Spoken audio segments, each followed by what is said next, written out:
Hashem, we're going to come back all very enlightened and enlivened. And it's a tremendous chut this morning, not only to participate in this Yom Iyun L'chvod Chanukah, on behalf of Matan Ranana, Matan Yerushalayim, Matan B'chol ha'aretz u'b'chol ha'olam, but especially because this morning's shirim are dedicated by Estiegas in memory of her loving father, Dr. Charles Harold Feldman, Yitzchak Tzvi ben Yaakov Alea, who passed away on the second night of Chanukkah.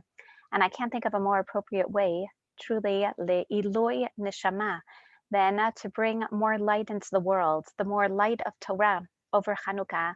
Once someone so dear has passed away. He was a distinguished physician, a community leader. He greeted everyone he met with a kind word and a twinkle in his eye. He was devoted to his family and to Torah learning. And it really is a tremendous zchut for all of us to be learning in his memory. Yehi Zechro Baruch.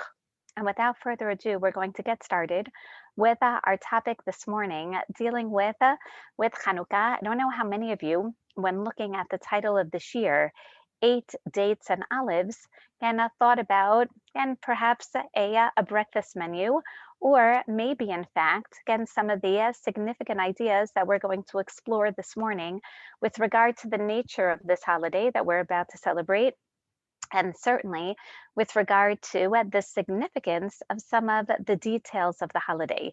So when I meant 8 dates and olives, as you see, I placed the commas by 8, referring not to the verb, but rather the numerical value of 8, asking oneself, why do we celebrate 8 days of Chanukkah? And we know this is not a novel question.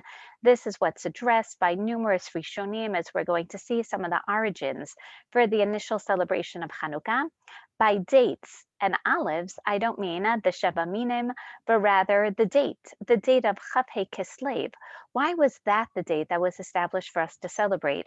And yes, by olives, I do mean, again, not the raw form, but why do we light the candles with the olive oil?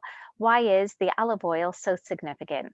So we're going to relate this to Chaggai and Chanukkah, but just for a little bit of comic relief, every time I think of 8 dates and olives, I'm also reminded of this fabulous book by BBC journalist Lynn Truss, who has zero tolerance to punctuation, or I should say lack thereof.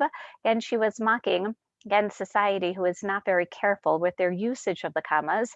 So just like you could read 8 dates and olives, as we said, a nice brunch menu, so too she wrote a book, Eats, Shoots, and Leaves. A panda bear eats, shoots, and leaves. But also a man can walk into a bar, eats, comma, shoots, and leaves. So depending on how you obviously place the emphasis, this is going to help us understand what the significance of our 8 days of Chanukkah, why Chaf-Hei Chanukkah, and certainly why the olive oil. We're going to connect these 8 days of Chanukkah to Chaggai Hanavi, to the day that he established as Yom Yusad Heichal Hashem. So as you see, when we ask ourselves these questions, we're challenged to, in fact, try to understand some of the basis, the origins of what Chanukkah is all about. So most of us are familiar with this Gemara, the first makor, the first source that we have before us from Masechet Shabbat, Daf Chaf Aleph Amud Bet, when Chazal ask, "My Chanukkah, what is Chanukkah?"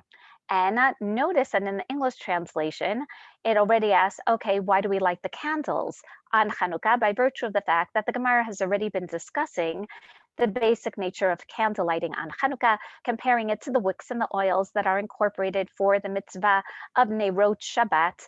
But we also find, again, B'chaf-Hei B'Kislev, Yomei de Chanukkah, Timnayu inun, delo lemispid bahon, or delo lit'anot bahon.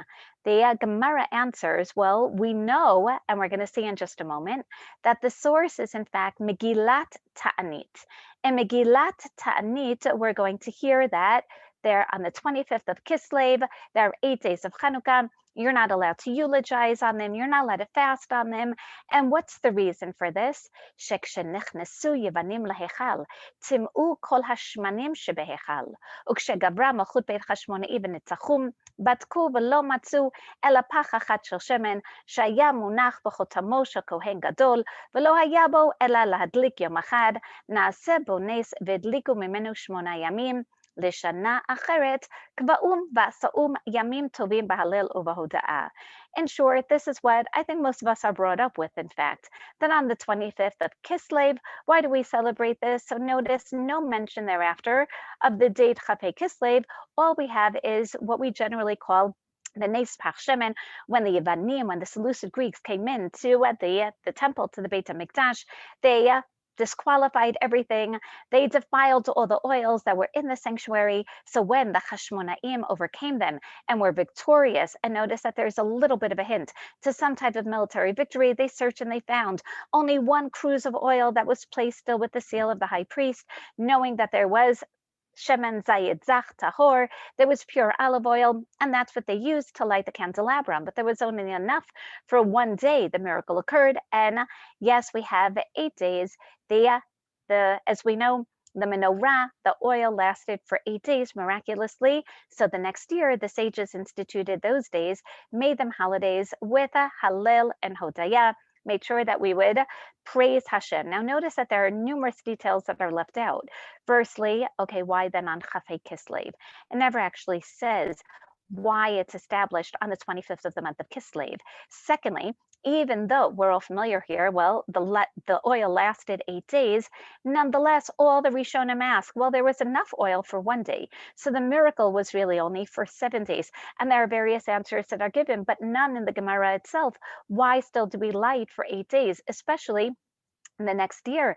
They really should have established a 7-day holiday of miracles, but no, 8 days. And in fact, doesn't even say why Yamim Tovim Bahalelu Vahoda'ah. It says that these will be days of thanksgiving for this nace of the oil, but it doesn't mention anything about continuing to light Hanukkah candles. So where do we get that idea? With this, we're going to continue to source number 2 in Megillat Ta'anit.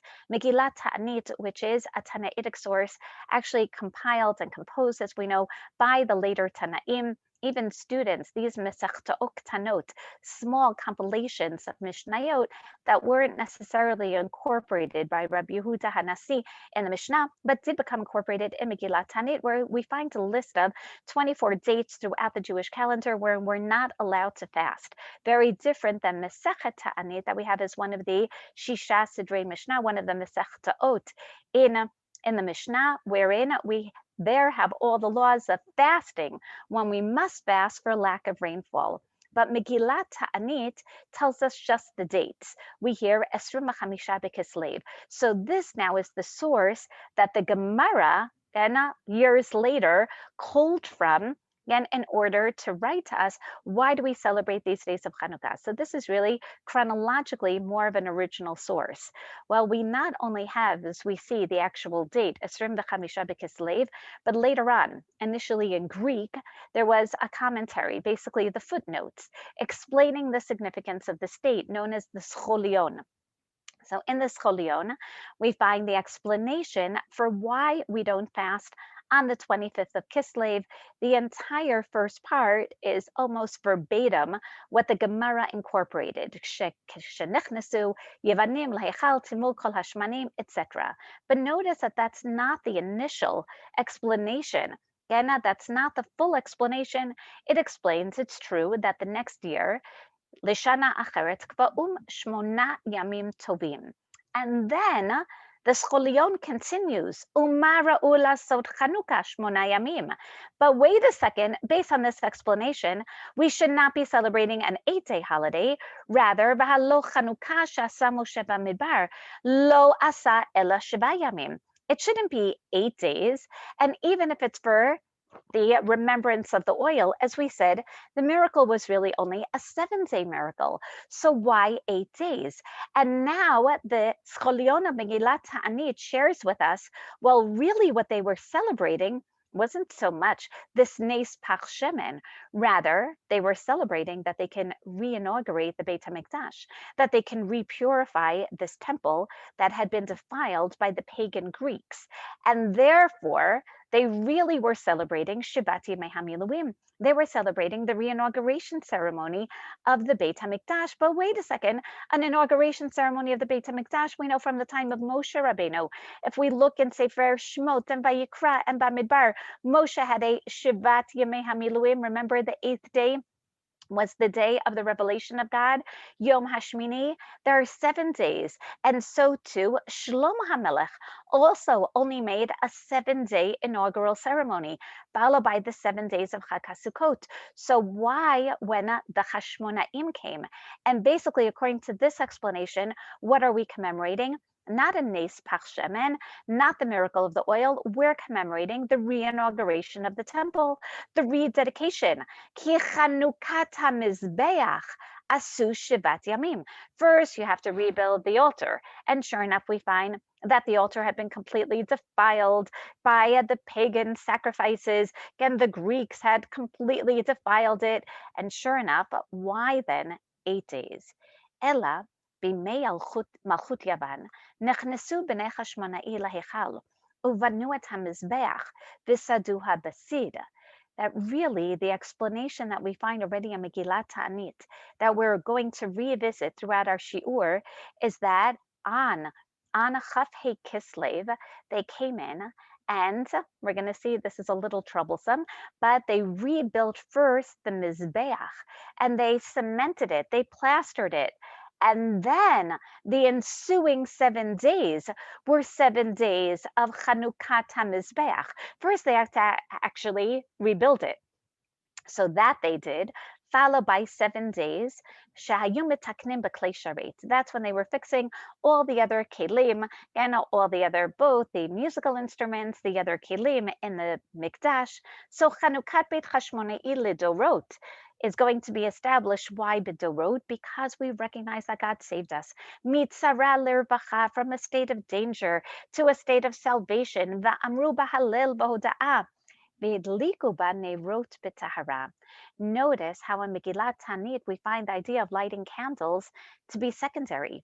The Neirot are in fact just an expression of the thanksgiving excuse me, that was offered at the time of the Chanukat HaMizbeach.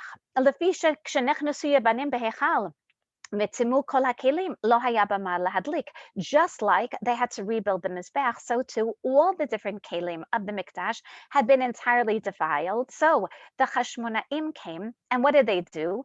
First, they rebuilt the Mizbeach. That's the most central. And then they celebrate 7 days of Chanukat HaMizbeach. But within this time as well, they wanted to light the menorah. And they wanted to also, for that matter, reactivate all of the kelim, all of the utensils of the mikdash. But what did they do? You can imagine that the Seleucids had either taken the menorah, as the Romans are going to do years later, again, or melted down this beautiful solid gold menorah.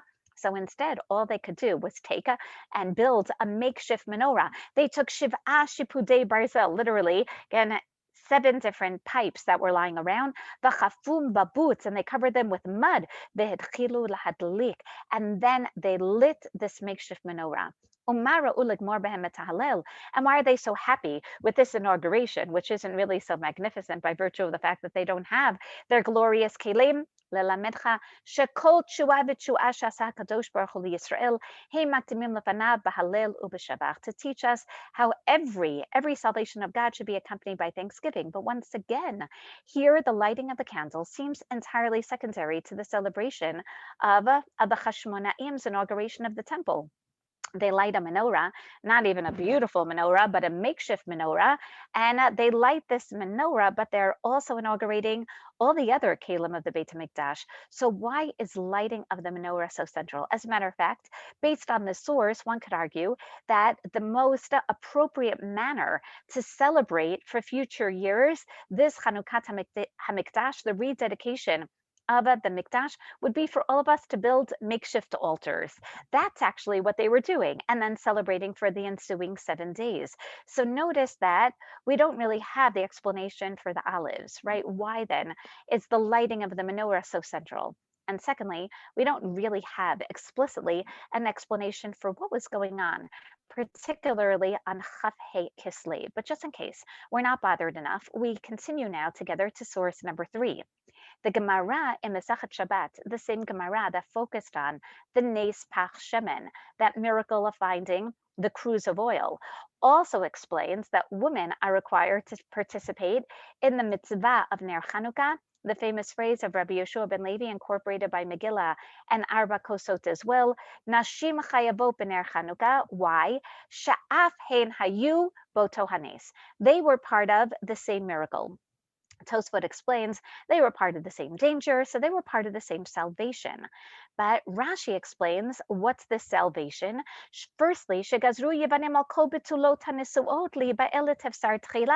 Firstly, women were really part of the danger. They themselves were amongst the most vulnerable within the population because they were taken before their wedding days. We see this also in Gemara Ketubot, and they were taken and basically raped by the Greek officers.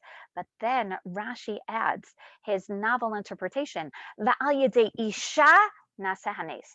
But also a woman was actively involved in catalyzing the miracle. And what is he referring to? He's referring to Yehudit from the Hashmona'i family, according to most, the daughter of Yochanan Kohen Gadol, the sister of Matityahu, who was taken by Helifornos. And this is where she intentionally feeds him all different types of chalavi products. This is the source for eating so many milchiks on Chanukah, very reminiscent of the story of our heroine Yael in the time of Devorah and Sisera. And we know that Yehudit, according to the apocryphal literature, not only gives him all the cheeses and the milk, but then he asks for water, but instead of water, she gives him wine, and he falls asleep, and she valiantly decapitates his head and shows it to the Greek army, and they all run away. So what type of nace in the Gemara is Rabbi Yeshua ben Levi referring to? Rashi says, well, clearly the military victory. That's what the women played a significant role in. Well, as we see, not only in source number 4, but that's actually what we commemorate in most of our tefillah, in the piyutim, in our liturgy. Let's take a look. Al hanisim v'al haporkan v'al hagvorot v'al hatshuvot. What is the salvation that we're focusing on? The al hamilchamot shasita lavotenu bayamim hahem bazman hazeh. And just to prove this, when we talk about all the gzerot, we then speak about the miraculous victory of Ma'atim biad, the Rabim biad Ma'atim, the Tmeim biad Tahurim. That's the Shu'ah Gdula Ufurkan. That's the tremendous salvation that we're referring to. And even when speaking about Achar Kain Ba'u Banecha Lidvir Beitecha Ufinu Etecha Lecha, no mention of oil lasting for 7 or 8 days. All it says is they purified the mikdash and they lit the nerot and they established 8 days of Chanukah, days of praise to Hashem. And we know this also from Hanerot Halalu. The focus is on the Milchamot. These are the Yeshuot. This is what somehow sanctifies the Nerot. So we're all supposed to be very confused right now, especially as the salvation is predominantly a military one. And then why do we celebrate on Chafei Kislev? So I always picture that they're coming in with their muddy boots into the Beit HaMikdash, straight from the battle scene. We're going to say that that's not true. The battles were not won on Chafei Kislev. And wait a second, if it's a military victory, then why are we celebrating through lighting candles? We should celebrate, I don't know, through some type of parade, straight through Achuza, right? Why? Or King George, why are we celebrating through lighting candles? And why are we celebrating not only through lighting candles, but 8 days? Why 8 days of celebrating a military victory? And our last of what we'll see, the predominant opinions with regard to what we're commemorating on Hanukkah, the last one, number 4, but source number 7, the Rambam in Hilchot Hanukkah talks not only about the Yevanim who defiled and who issued harsh decrees, undermining basic religious culture in Am Yisrael, how they defiled the Mikdash, v'tzar lehem liYisrael ma'od mipneihem, v'lachatzum lachatz gadol, ad sherichim alem Elokei avotenu, v'oshiem miyadam, v'hatzilem, v'gavru beit chashmonei hakohanim haGdolim v'haragum, v'oshiu Yisrael miyadam. But he says the military victory, notice he doesn't really focus on it. The salvation that God provided for us is ultimately what leads to the next stage. What's the next stage? V'hemidu melech min hakohanim. V'chazra malchut liyisrael yeter al 200 shana ad hachurban hasheni. That this salvation allowed for what we celebrate. We're celebrating the restoration of malchut. And even though, notice the Rambam says, yeah, it was malchut from kahuna, from the priestly family, it should really be from the Judean dynasty, but that's okay. And even though we know that this is the malchut that is going to continue until the great rebellion of 68 CE and ultimately the destruction of the Romans of the second Beit HaMikdash. And we know this Hasmonean dynasty that ultimately is going to, as we know, lead to the Herodian reign as well. This was extremely corrupt. This is not a very good dynasty for the next 200 years until the Churban Hasheni. And yet the Rambam is making a very interesting point by Yamim Mahim Bazman Hazeh, as votes are going on for the complete dissolution of our government over here. Again, what do we find? The Rambam says, yes, but even corrupt government, as long as it's Jewish government, is better than no government, right? Very important message for today. But the Rambam says, what are we commemorating on Chanukkah? The restoration of Malchut, the return of sovereignty to Medinat Yisrael, that now we have autonomy in our land, something that we didn't have, and not only under the Greeks, but also not under the Persians entirely. We haven't had this since the days of Yoshiyahu, and basically going back, as we know, again, close to 450 years in Jewish history. So according to the Rambam, we're celebrating restoration of autonomy. Wait a second, now we're very confused. Because according to the Rambam, then, why celebrate with lighting candles? What do candles have to do with monarchy? And why do we celebrate for 8 days? And why do we celebrate on Chaf-Hei Kislev? Is that the day that they inaugurated their king? So now that we take a look at the above sources and we recognize the difference regarding the miracles is starkly vast. The first explanation being a miracle of oil. The second explanation being not even a miracle, but commemorating the rededication of the temple. And the third being a military victory. The fourth being the restoration of monarchy. And what is the significance of lighting candles based on the above? Excellent question. We're not really sure. It definitely connects, if you remember, it certainly connects the idea of the Nes Pach Shemen. But why lighting candles for monarchy? Why lighting candles for rededication of the temple? Why light candles? Again, for specifically the rededication of the temple. And why on Chaf-Hei Kislev?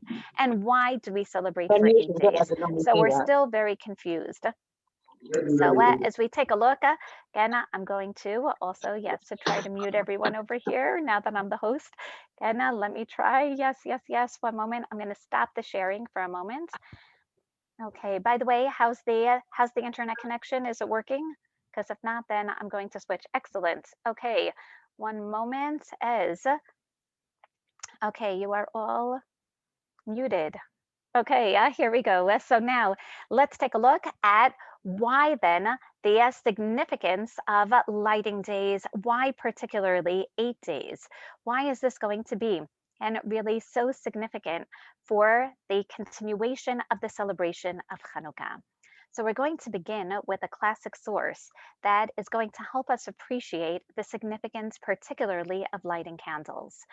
The same Gemara in Masechet Shabbat that not only speaks about the Shabbat candles and the Hanukkah candles, also incorporates the general lighting of the menorah. What type of wicks and what type of oil was used? How often did they light the menorah in the Beit HaMikdash? And the significance of what's known as the Ner Tamid, which was, according to most Parshanim, the most western light of the candelabrum of the Beit HaMikdash. And this Ner Tamid, as we know, again, it was never extinguished. In other words, before the Kohanim would leave for the night, they would pour extra oil into this ner so that this constant light that we have symbolically today in front of our own Kodesh in the shul, that I hope even now with Corona has not been extinguished. And what's the significance? So Rav Sheshet says this light, strangely, is placed in the area of the Kodesh outside of the Parochet. But why do we light this? Why, even after the Kohanim leave the area of the temple, why does there have to be light? Does God need the light to see around at night?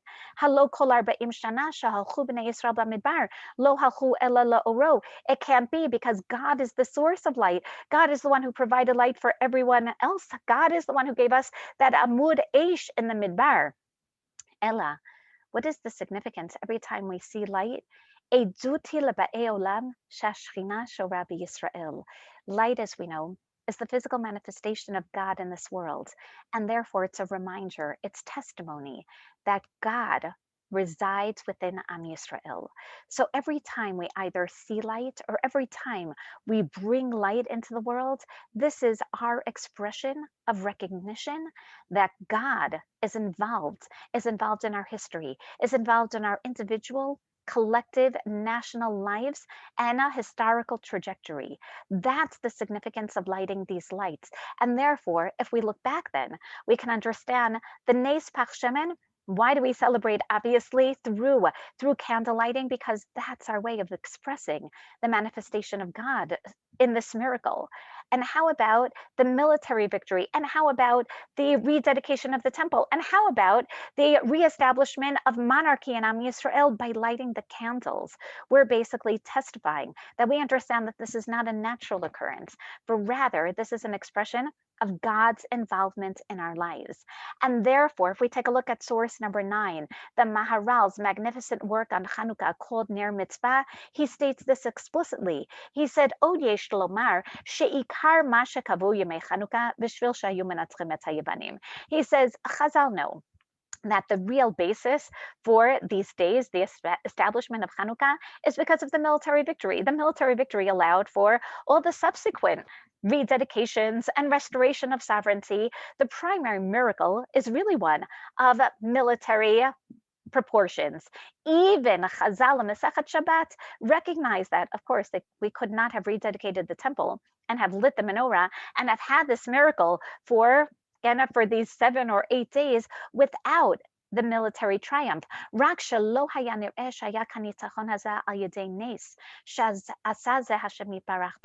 it that throughout history then, why did Chazal choose to record particularly the Nes Pach Shemen, the cruse of oil that was found, if they know that the primary miracle is one of military nuance? And the answer is because they were afraid that if we would just record the military victory, then years later, then you may say, like post the 6-Day War, yes, we have a magnificent army, and this was not necessarily miraculous. But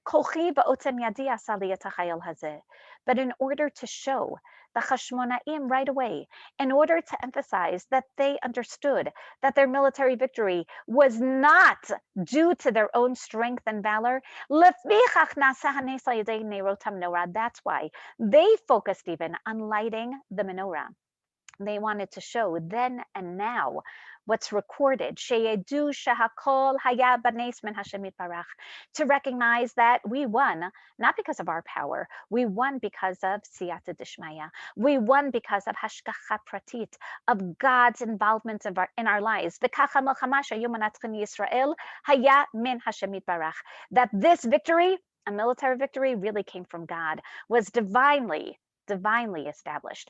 And therefore, we can now understand at least why we celebrate, whether it's a military victory, whether it's the rededication of the temple, whether it's the restoration of sovereignty. We celebrate all of the above through lighting candles, because the candles are an expression of God's involvement. We want to show that all the above really came because of hashgacha pratit. And let's just prove this right now. Let's prove that really, again, it wasn't necessarily just about the Nes Pach Shemen. But what we still have not answered is why on the 25th of Kislev, if it's really a military victory that allows for the rededication of the temple, the lighting of the menorah, and ultimately the also restoration of sovereignty, we still haven't answered what happened on Chafei Kislev. Why are we going to celebrate all this on the 25th of Kislev? And we also still haven't entirely answered, why do we celebrate for 8 days? Why a military victory that we recognize as divine and miraculous, why celebrate it for 8 days? Just have, I don't know, a nice Hanukkah Independence Day. And why are we going to celebrate for over a week? So just to prove that the military victory, as we know, was not on Chafei Kislev, which is only going to aggravate our question, we take a look at source number 10, back to Megillah Ta'anit. As I mentioned, the Megillah mentions numerous calendarical dates with the scholion, the explanation for the significance of those dates, whereupon it was initially established by the Tanaim that we should not be fasting on these dates. As we know, the only dates that we still do not fast on today are not only the biblical holidays, but the rabbinic holidays, not the entire list of Megillat Ta'anit, rather only Chanukah and Purim. So, for example, there was initially a holiday established on the 3rd of Tishrei. Why? Because Yavan, starting from the date of Alexander, the Greeks imposed their calendar, which, as we know, was a pagan calendar upon us. And we always had to sign our dates. Can you imagine this? Signing our dates based on the secular calendar, based on, the birth of their gods. And this, as we see, was considered really an act of avodah zarah. But don't worry, because then the Hasmoneans came in and they basically defeated the Seleucid Greeks, and therefore Yochanan Kohen Gadol, who was a monotheist, who encouraged his entire family to stand and to rebel against the Greeks. What happened? They finally abrogated the shtarot. They finally were able to overcome the Greeks. But when did that already happen? We were already redeemed, so to speak, from this shtarot, all these dates of the documents on Gimel Tishrei. So you can imagine, just as today, most of our wars are fought during the summer, Tishrei comes around. That's when the fourth, the major battle of the first series of battles against the Seleucids, that's when Yehuda Maccabi was able to already begin to march to Yerushalayim. And we'll prove it. We're going to see later on as well that they came in the month of Tishrei. They saw a completely desecrated temple, defiled as ever, and it took a while. And it's not going to be an overnight process, but rather it takes a few weeks, if not even months, in order to rededicate the temple. And here's our proof. One of the other dates that's established initially as a holiday is going to be the 3rd of Kislev, because what happened then? That's when the Hashmonaim finally got rid of the idols of Zeus that Antiochus Epiphanes had placed in the Beit HaMikdash. Yom Shabbat Talum Asu Yom Tov, which proves to us that Chav Hei Kislev was not the date of the military victory. They clearly were triumphant much earlier by virtue of the fact that they're able again to come in. And Batya is making an excellent point that the 3rd of Tishrei, Tzom Gedalia, and they established initially as a holiday. Isn't that fascinating? That even though we're told based on the first Beit HaMikdash that we're supposed to be fasting, and we see in the Nevuot of Zechariah that we should be fasting, but comes along the second Beit HaMikdash, and we see that they didn't fast on Gimel Tishrei from the time, more or less, of Chanukkah, from the time of the Hasmoneans, because they abrogated this shtarot, the askara, the mentioning of Greek gods. So instead of fasting on Gimel Tishrei, they didn't fast. They made this into a holiday because of the military victory. And similarly, they were able to get rid of the idols in the Beit HaMikdash by Gimel Kislev.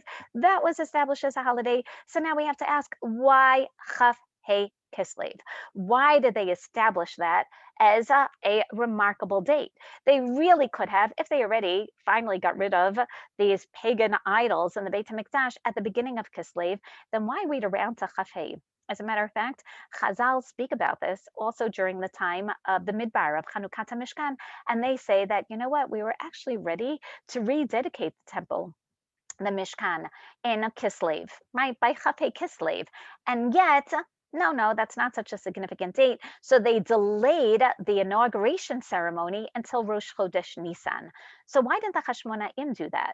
And if it was all ready to go towards the beginning of Kislev, why push it off again? And to the strangest of dates, to the 25th, why not do, I don't know, even Rosh Chodesh Tevet, right? The beginning of a new, as we know, of a new tkufa. Again, that this is a new season. It's right after the winter solstice. Again, why Chaf Hei Kislev? So for this, we have to explore Tanakh and recognize that calendarical dates in Tanakh are in fact all very significant. So let's take a look and explore together the Nevuot that have been reverberating in the hearts and minds of the Hasmoneans for over 380 years. What am I referring to? I'm referring to the Nevuot of Chaggai and Zechariah, two prophets who in fact accompany Am Yisrael, as we know, at the beginning of this generation of Shivat Zion, when 42,360 Jews, literally a drop in the bucket, returned to the land of Israel with the approval of Cyrus the Great in 538 BCE to rebuild their temples together with all the other exiles of Babylonia. Koresh allows for the Jews to rebuild their temple in Yerushalayim. So they come back. By 535, they're back under the leadership, the political leadership of Zerubbabel ben Shealtiel Pachat Yehuda.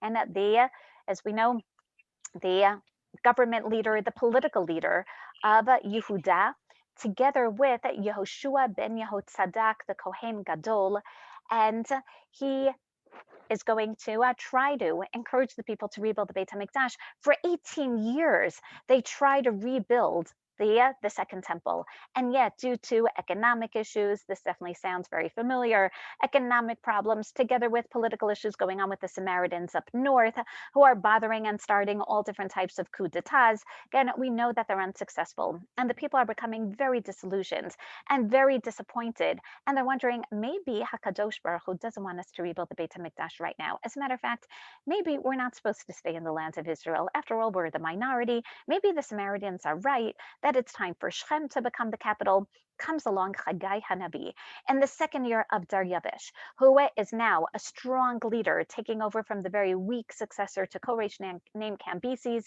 and Darius the first of Persia comes along, and he not only appoints Zerubbabel ben Shealtiel, this leader, this, and as we know, continuum of the dynasty of David HaMelech.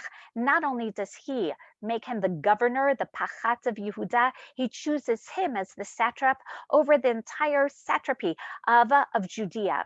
So now the Judeans have the upper hand above the Samaritans. So Chaggai comes in the second year and says, Darius has allowed for you to rebuild the Beit HaMikdash. What are you doing saying, Lo et bo et Beit Hashem lihibanot? Why are you so insistent that it's not yet time to rebuild the Beit HaMikdash? And yet, ha'et lachem atem lashevet tzvunim bevatechem va'bayit hazeh charev. You can sit comfortably in your homes, wherever they may be, and the house of God still lay in ruins. He's chastising them. You think that it's not yet time to rebuild the Beit HaMikdash, but it's okay. It's time for you to sit in your houses. So make up your minds, right? Is this now the time for you to be here? Is it not the time for you to be here? If it is, then it's time for you to rebuild the Beit HaMikdash, because you're wondering. Simu levavchem al darchechem. And notice, we're going to see that Chaggai is extremely particular with regard to the dates that he chooses upon which to deliver his messages of prophecy, by virtue of the fact that each one is going to carry significant agricultural weight. For example, he comes to them particularly on Chodesh HaShishi B'Yom Echad LaChodesh, Rosh Chodesh Elul, not because it's the beginning of Zman in Yeshiva, not because this is necessarily the beginning, as we know, of the process of Slicha Mechila, but he's coming to them and he's saying, look around. And look around, it's harvesting season. It's Rosh Chodesh Elul.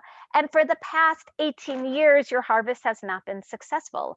And you're wondering, why not? Well, maybe it's because God isn't in your midst. God isn't in your midst because you're not bringing God into your midst. You're not building the Mikdash, the house of God. And therefore, he tells them, he says, okay, so here's your opportunity. It's now the month of Elul. Get to building already, because if not, then God is just going to deprive you of another harvest, and you're going to have a very meager year once again this year. Again, you're going to, even though you keep on planting, you're not harvesting.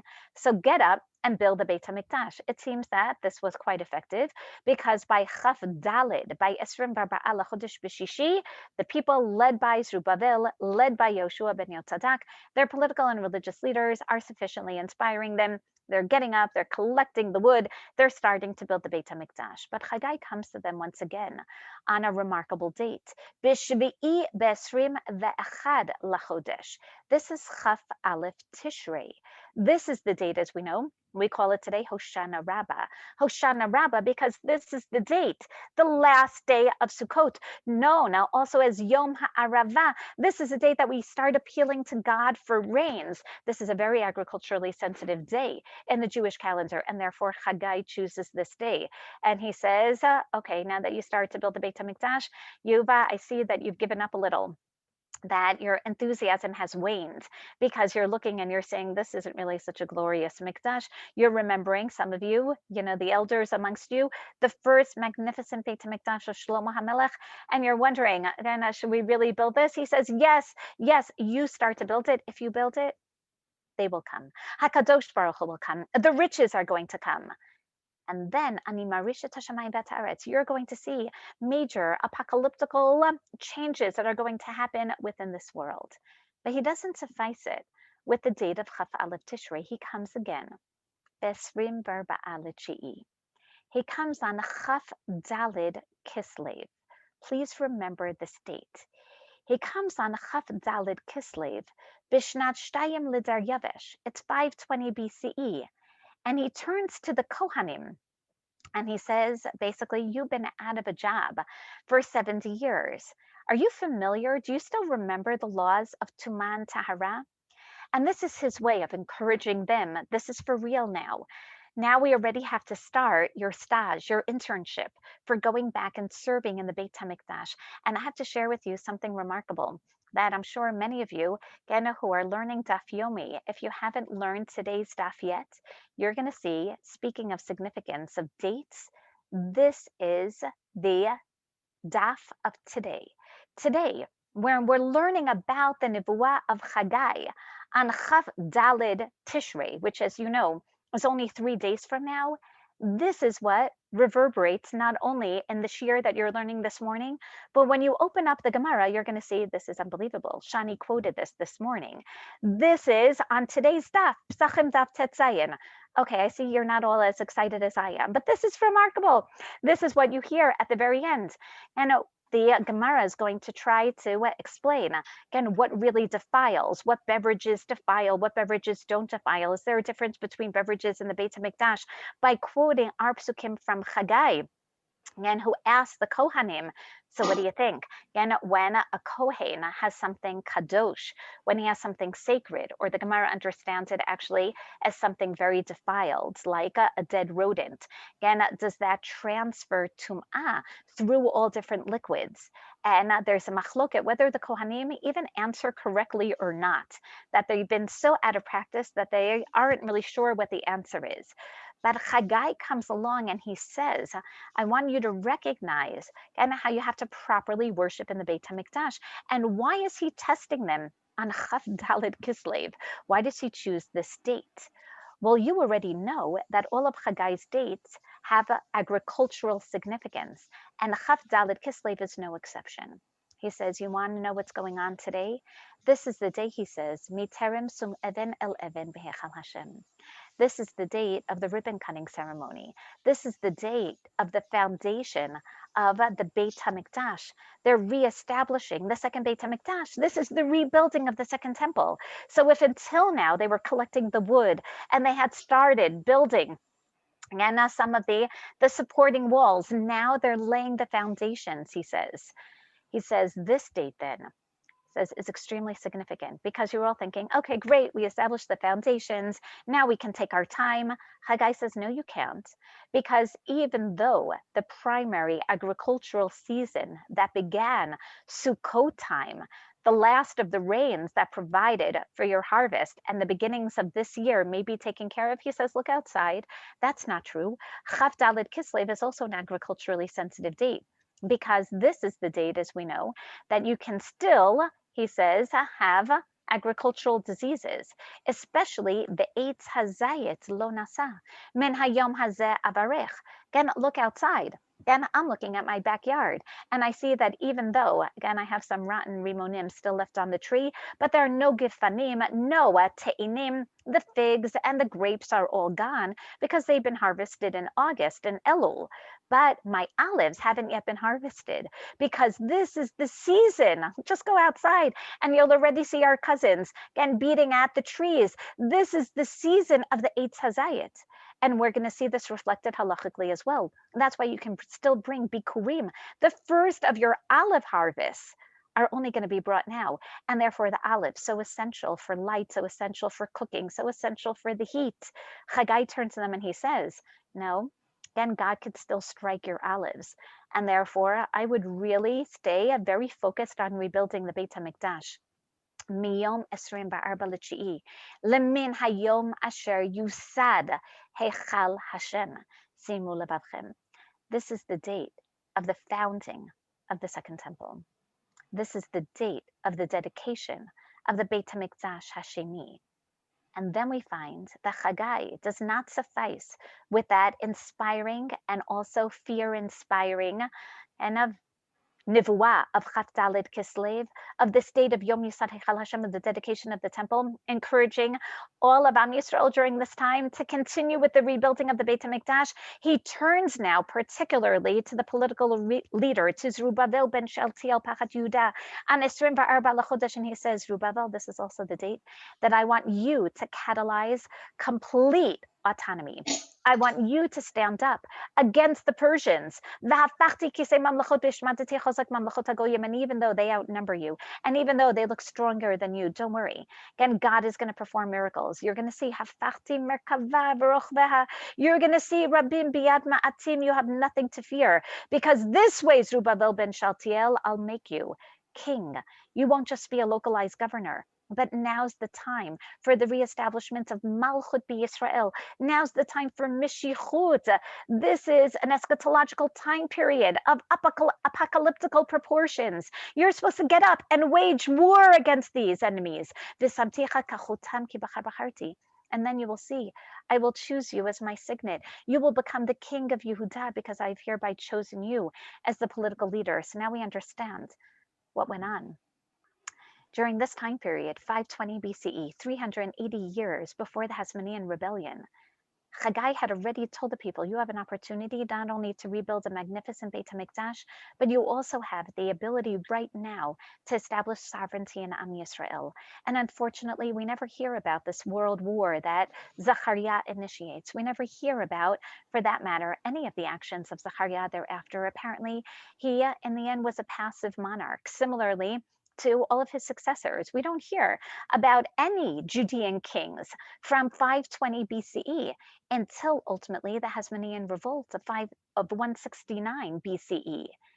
But you can imagine that there were certain members of Am Yisrael who kept these nevuot alive in their spirit, awaiting their fulfillment, recognizing that nothing is fulfilled unless we get up and we initiate and we wage war and we establish or reestablish autonomy, and we get up and dedicate the temple.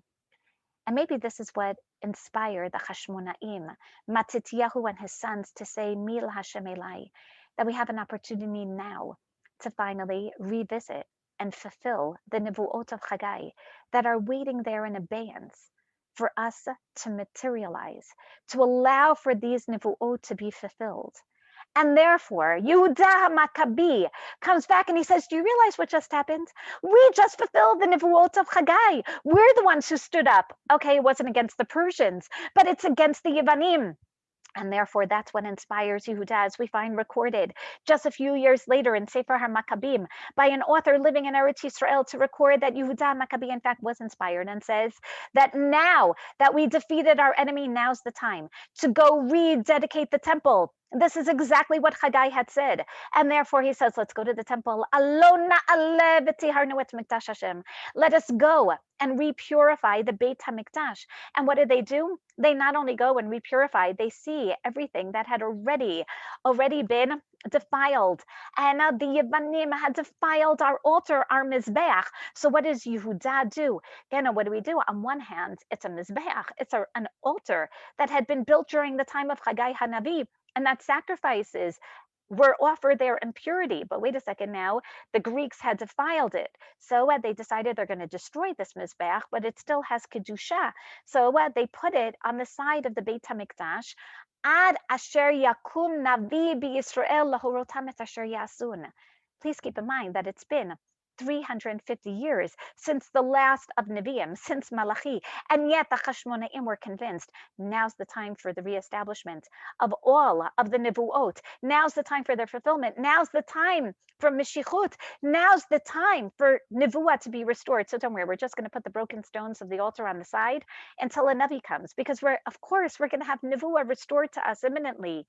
And they were not only convinced, they were empowered with the echoes of these nivuot of Chaggai, literally etched on their hearts.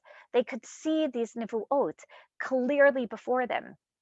And as we know, they ended up keeping these stones in the side of the Beit HaMikdash through the time period of Chorban Bayit Shani.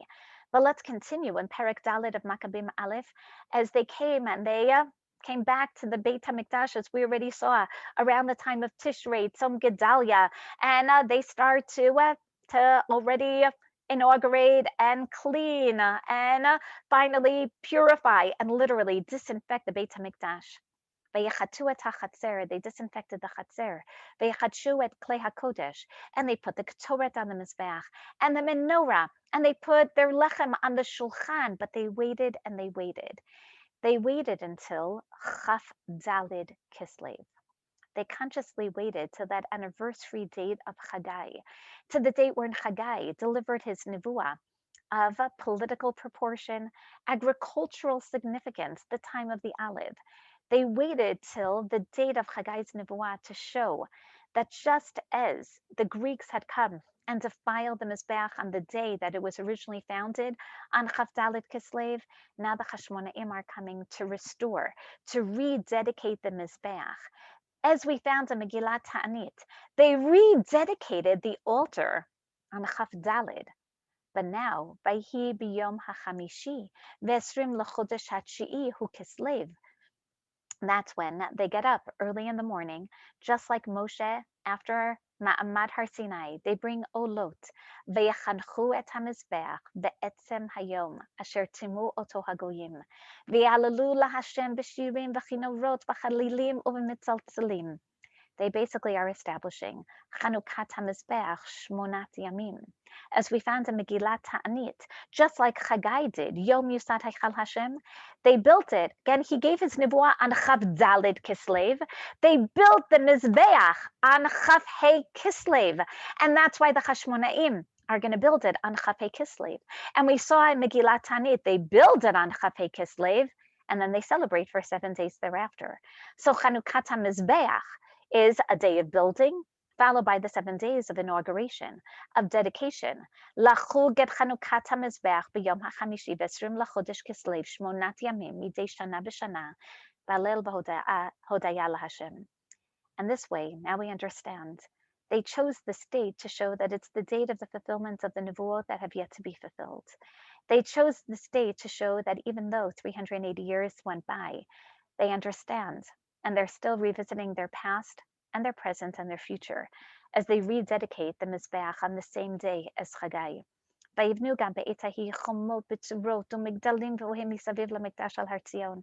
then, as we know, they also start to refortify Yerushalayim. What we see is not only the significance of Chaf Hey as the fulfillment of Nevuah of Chaggai, given on Chaf Dalet for the sake of Chaf Hey Kislev as well, but now we can start to bring these ideas together. Of course, then, they're going to light the menorah as a sign of recognition of the fulfillment of God's word. Of course, God is in our midst, because this was a nevuah that was given so many years ago. But now we appreciate all the more. Why is the light so significant? It's not just a symbol of God. It really is a symbol of our hope. It's a symbol of we can fulfill these nevuot even in the darkest of times. Chaggai comes to them just when they're most despaired.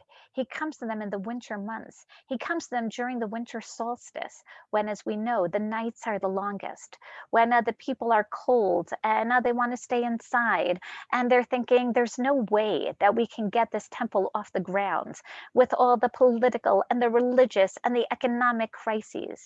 There's no way that we can ever get out of this coronavirus tkufa. That's when Chaggai comes and he says, really? And come on, build the foundation, build the Mizbeach, light your lights. And this is also referred to in Gemara Avodah Zarah. Chazal teach us that there were pagan holidays, and we have to be careful not to engage in business before these holidays of Kalanda and Saturnalia and Akratisis. And Chazal say, what were these? So Rab Chanan Bar Rabba says, when are these festivals celebrated? Well, Kalanda was actually initially again, a celebration during the 8 days after the winter solstice. And Saturnalia was celebrated during the 8 days before the winter solstice. And as we know, we have pagan holidays that, again, remind us very much of these, again, from December 25th till January 1st. But Chazal say, how about these festivals? And what's the basis? Chazal tell us, actually, Adam Harishon first celebrated these, and then they later on became pagan holidays. When Adam saw that the day was progressively diminishing, the days were becoming shorter. Remember, he was created on Aleph Tishrei, and then he sins, and Hashem says, that's it. I'm bringing death into this world. And he saw that since that time, the day was getting shorter because that's the time for the autumn equinox until the winter solstice. And he didn't know that it's a natural phenomenon. And all he saw was Yom Shenit Ma'it V'holech Amar Oili Shema Bishvili Shesarachti Olam Chashuch Ba'adi. It must be that God is punishing the world because of my sin. And slowly but surely, there's more and more darkness. God is bringing us back to tohu vavohu v'choshech al pnei tehom, that we're going back because I sinned. The world is becoming dark, and we're going to return to the primordial state of chaos and disorder. And he says, this is because death was sentenced upon me. So what did he do? He got up, amad v'yashav shmona yamim b'ta'anit u'b'tvilah. So he started fasting and he started praying. And then, kevan shera'ash tkufat tevet. And then he saw, wait a second, around this time, the days are slowly starting to get a little longer. Finally, Hadlakat Ner Shabbat again is starting a little later on Friday afternoon. We just passed the earliest Shabbatot. Yom shemarich b'holech. And then he realized, min hagosha lolamhu. Oh, this is just the winter solstice. This then is just part of the way of the world. Halach v'asa shmona yamim tovim. And then he went on to make 8 days of festivities. L'shana acheret asa'un le'elu ve'elu yamim tovim. So he initially celebrated both the days before and the days after as days literally l'shem shamayim, to thank HaKadosh Baruch Hu. V'hem kaba'um l'shem avodat kochavim. So what do? Chaggai comes and he says, yes, these are the darkest days. These are the darkest days of the year. But get up, because you can bring the light into the world. And I don't believe that Adam was just saying, min hagosha lolamhu, meaning what happens? He first got up and he fasted and he prayed and fasted and prayed. And then he saw that there's more light. And he said, oh, now I see min hagosha lolam. Now I see that this is the order of the world. Not that on its own, the world would have been lighter. He says, now I see that when you fast and you pray, you bring more light into this world. That's the minhag of olam, that man can change this. Man can bring light into the darkness. That's the chidush of Adam Harishon. That's what Chaggai wants to remind us of, that even when you're living in dismal times, even when the Samaritans are bothering you, even when there's tremendous disorder in government, even when there's COVID-19 everywhere, he says, don't worry. Again, this is the time you can get up and do something. Just build, anticipate, bring light. The Chashmonaim come during these dark times and they say, look at what we're doing. We're restoring autonomy. We're getting up and we're going to reestablish and rededicate the temple. We're winning these wars. We're lighting the menorah. We're showing that, of course, God is responsible for this, but so are we, because we got up to fight, because we decided that we're not going to wait around passively for these nivuot simply to be fulfilled. We're going to bring about their fulfillment. The Or Zarua, Rava Yitzchak ben Moshe of Vienna, one of the teachers, as we know, the Maharami Rothenburg, and he shares with us. He says, what is the reason for Chanukkah? He says that we know that, yes, the miracle of the oil remained kindled for 8 days because they were occupied for 7 days with building the altar. He corroborates what we found in Megillat Ta'anit, what we've been seeing through the Nivot of Chaggai. First, they had to rebuild the altar. Then Again, this means they could immediately have prepared other oils. So then why do Chazal talk so much about the miracle of the oil? So prepare oil. They had all this time. Again, we already saw they got rid of all the pagan influences by the beginning of Kislev, by the third of Kislev. So again, why then are they going to have to wait till Chafei Kislev for oil? They have plenty of time to prepare oil. But no, Anna, he says, because they were very busy, they were very focused. They weren't thinking about the oil at that point. They were thinking about preparing the vessels, building and building and building. And therefore, it wasn't so much, I think about this, that they weren't so concerned, so to speak, with the vaccine. They were thinking, what can we do on our own? Gana, of course, Gana, once we have the oil, we're going to like the oil. We're all going to, Gana, to take the vaccine. And yet, again, until then, let's build, let's repair, let's build the foundations. So a miracle occurred with the oil and it lasted for 8 days. And it's called Chanukkah because Chanukkah, Chanu b'chafhei. It's true, not Chanu, that they rested from war. They rededicated. They focused themselves on fulfilling the nevuah of Chaggai. They rededicated the altar. They reestablished the foundations of the Beit HaMikdash. They rebuild on Chafei at that date of fulfillment. And therefore, again, once they started building, the Or Zarua says that's why the miracle occurred. Hashem saw how dedicated they were, and Hashem said, okay, then I'm going to play my role as well. So that's why we light. We light to bring that light in. We light to show, okay, Hashem, we need your help. We're going to do everything we can. We're going to wage the wars. We're going to send our sons to Tzahal. We're going to have our daughters contribute. We're going to definitely take initiative. And yet at the same time, we need you. We need the light of HaKadosh Baruch Hu. So why then do we commemorate specifically with the light? Why not just all of us go up to Har HaBayit today and start pouring cement down or building makeshift mizbachot? And the answer is because what they saw was even more important than rededicating the temple, as the Rambam says, with the reestablishment of sovereignty. And that's why they light the menorah, because they weren't just fulfilling the nevuah of Chaggai, but rather the nevuah of Zechariah, who's living during the same time period. And this is the Haftorah that we're going to read in a few days on Shabbat Chanukah, wherein Zechariah sees this very blurry image of these two olive trees with oil seeping into a candelabrum of sorts.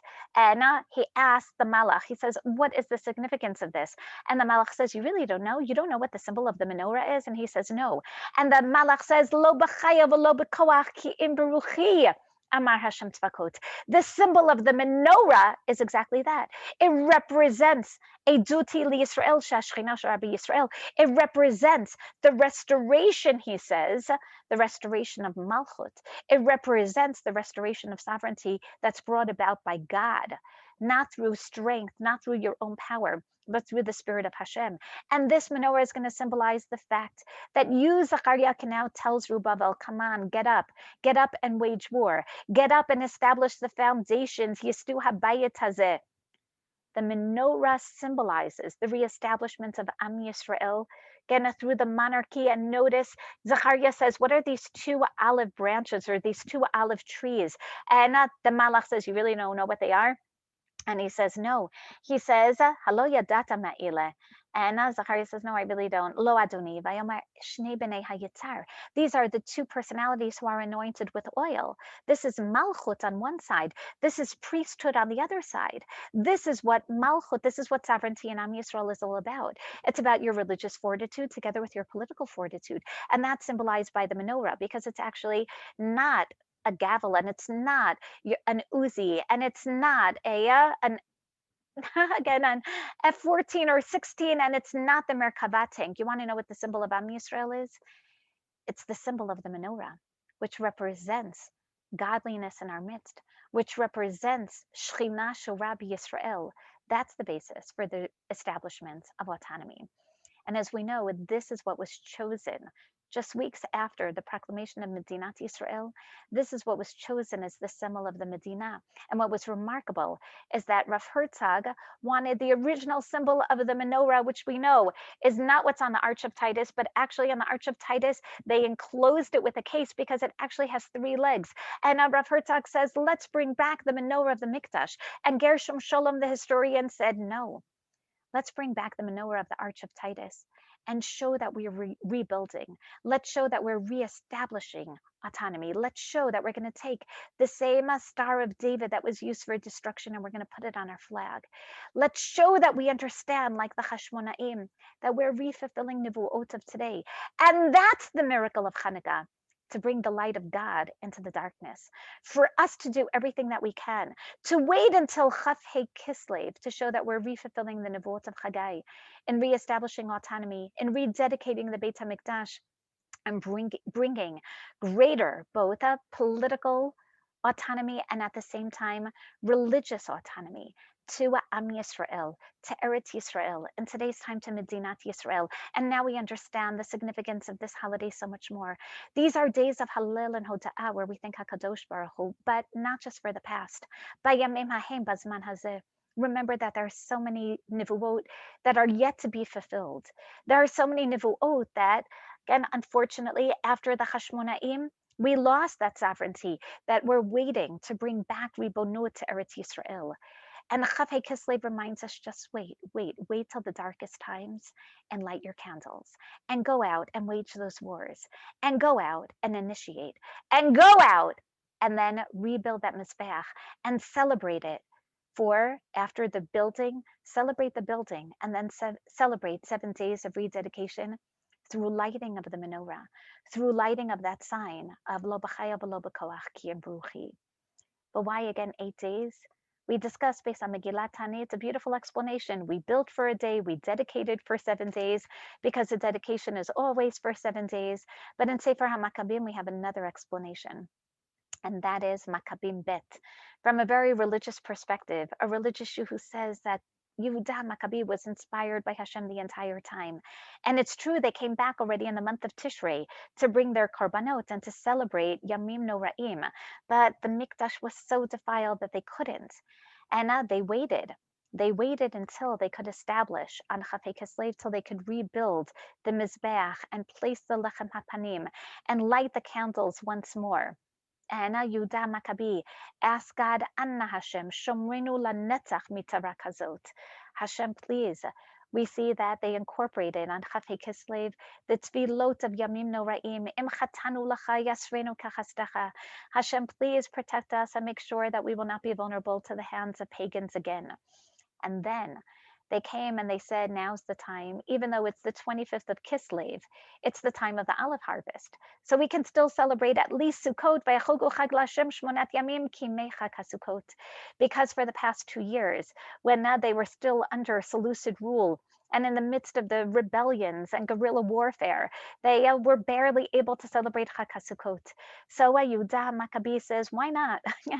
We're harvesting anyway, and we're rededicating anyway. Sukkot is the time of rededication. Let's celebrate Sukkot and Chanukah. And sure enough, what did they do? They took their arvei nachal, they took their kapot marim. I imagine they also took their olive branches, and they circled the Mizbeach, where Shirei Hodaya LaHashem.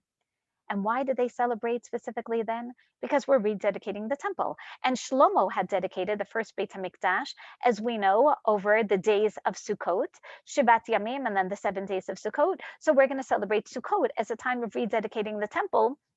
We'll celebrate that now in the month of Kislev. And the Rambam tells us, based on the Mishnayot, that actually you really could bring Bikurim. You could actually celebrate Chanukah as the time of your harvest, because the first of the olives don't come until now. And Shani is beautifully saying there are 8 days, again, until the Brit Milah, meaning 8 days represent the fulfillment. And Rivka Esther is encouraging all of us that we should definitely incorporate this message. Again, we should not demur from the involvement of the rebuilding of Har HaBayit, or at least to keep it in our consciousness, and not just, as the Kuzari says, sound like birds who are chirping when we say, let's make sure, again, that yes, this remains part of our consciousness day in and day out. Beautifully said.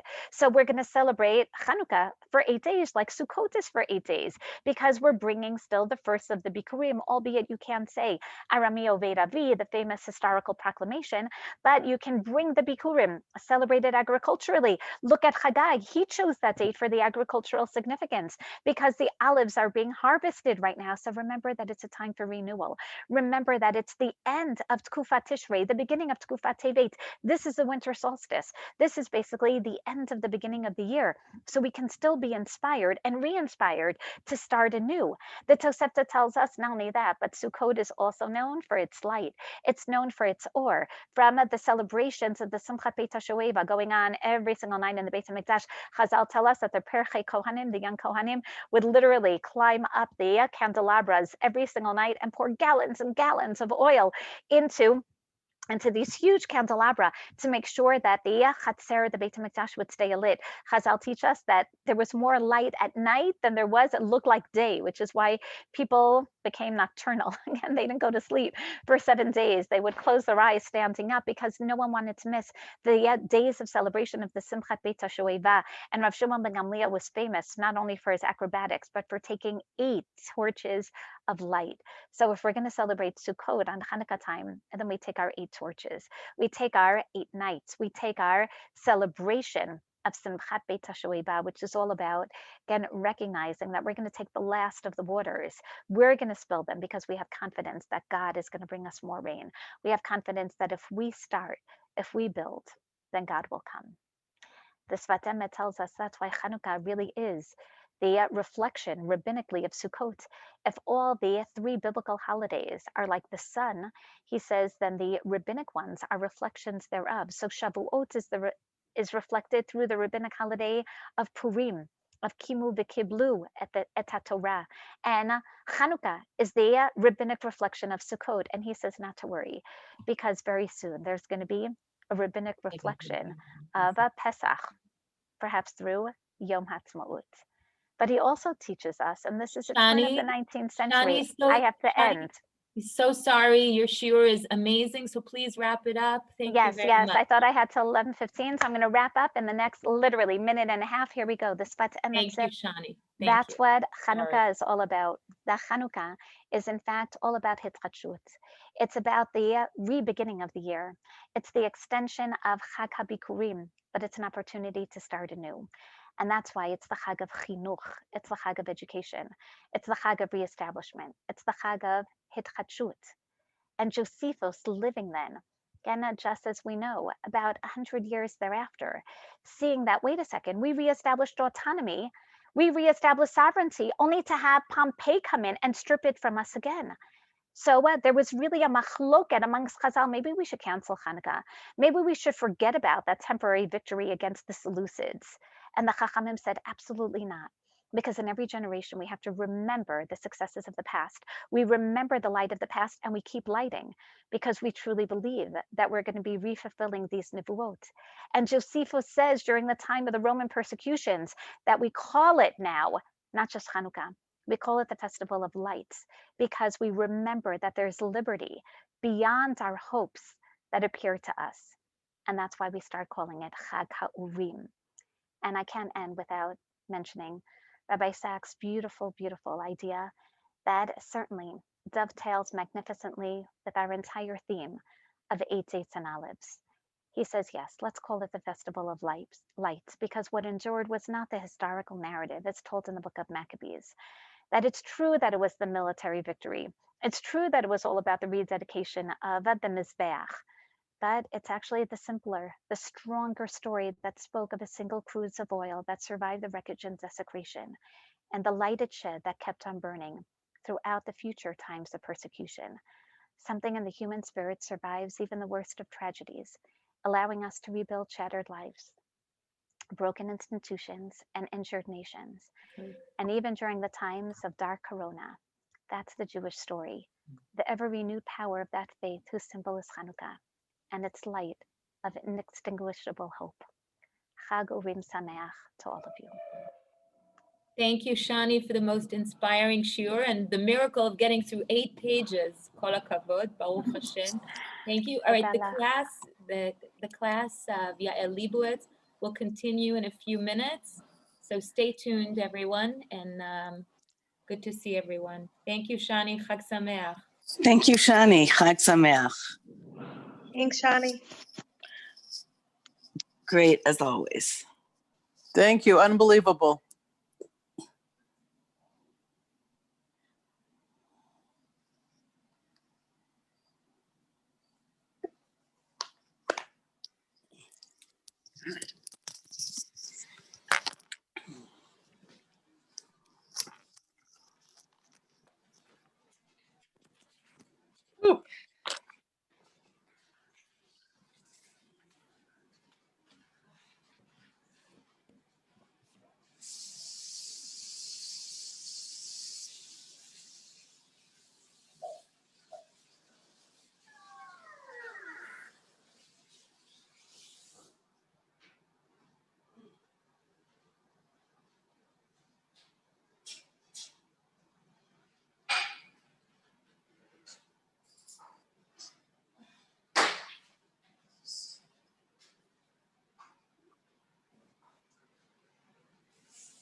At some point, I'm not sure exactly, during Yael Shior, I'm going to do Shak Chala. So I'll try to let everybody know so they can intend whatever they want to intend.